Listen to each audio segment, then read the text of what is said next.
کی بارگاہ میں ایک شخص آتا ہے اور آ کر کہتا ہے حضور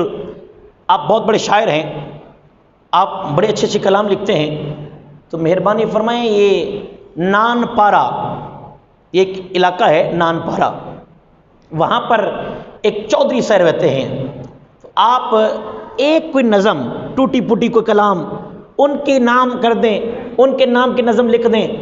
وہ آپ کو اتنا عطا کرے گا، اتنا مال دے گا۔ یہ جو آپ منظر اسلام مدرسہ چلا رہے ہیں، اس کے لیے آپ کو کہیں جانے کی ضرورت نہیں پڑے گی، آپ کو بلڈنگ بھی بنوا دے گا، آپ کا ماہانہ وظیفہ بھی لگا دے گا۔ آپ مہربانی فرمائیں نا کہ آپ ان کے نام کی ایک نظم لکھ دیں۔ آئے ہائے ہائے، قربان جائیں، جو عشق مصطفیٰ میں بک جاتا ہے، کٹ جاتا ہے، مستغرق ہو جاتا ہے، اس کی شان یہ ہے۔ یار آج ہم کسی چودھری کی تعریف کریں گے نا،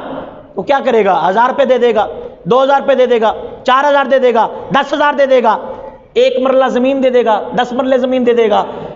اور اگر اس کے اوپر مثال دوں، کوئی اپنی پارٹی کے صدر کی تعریف کرتا ہے،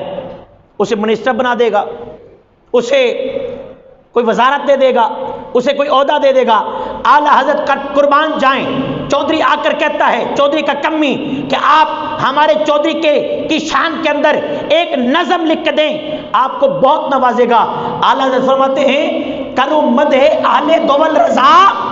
مدح اہل دول کہتے ہیں یہ سرداروں کی شان، مدح کہتے شان کو، کہا کرو مدح اہل دول رضا، پڑے اس بلا میں میری بلا، میں گدا ہوں اپنے کریم کا، میں گدا ہوں اپنے رسول کا، میرا دین پارا نہ نہیں۔ میں جو شان میں نے ان کو لکھنی ہے، وہ میں اپنے آقا کی شان نہ لکھ دوں، اپنے مصطفیٰ کی شان نہ لکھ دوں، ان کی عظمت نہ لکھ دوں۔ دیکھو لوگ اگر چودھری کی تعریف کریں، اسے 2000 10000 15000 ملتا ہے، صدر کی تعریف کریں تو اسے وزیر بنا دیتا ہے، لیکن جو مصطفیٰ کی تعریف کرتا ہے، دنیا اسے اعلیٰ حضرت کے نام سے یاد کیا کرتی ہے۔